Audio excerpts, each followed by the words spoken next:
పిల్లలు, ఈరోజు నేను మీకు మరొక మంచి మాట చెప్పాలనుకుంటున్నాను.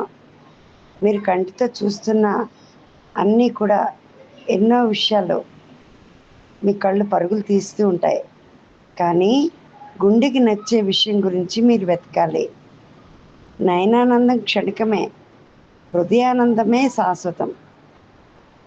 నిరంతరం అధ్యయనం చేస్తుంటేనే తప్ప ఎదుటి వాళ్ళకి సరైనటువంటి విద్యని నేర్పడం కష్టం అనిపిస్తుంది నాకైతే. తలదించుకున్న ప్రతివారు తప్పు చేసినట్టు కాదు, తగ్గిన ప్రతివారు చేతకాని వారు కాదు. కొన్నిసార్లు నెగ్గడం కంటే తగ్గడం వల్ల మంచి జరుగుతుంది.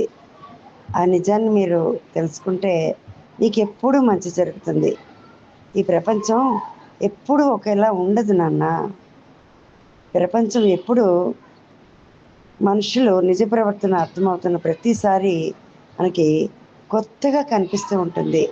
కాబట్టి మీరు ప్రవర్తనని అర్థం చేసుకొని మనుషులు కూడా నేర్చుకోవాలి. వింటారు కదా మరి మీ టీచర్ మాట.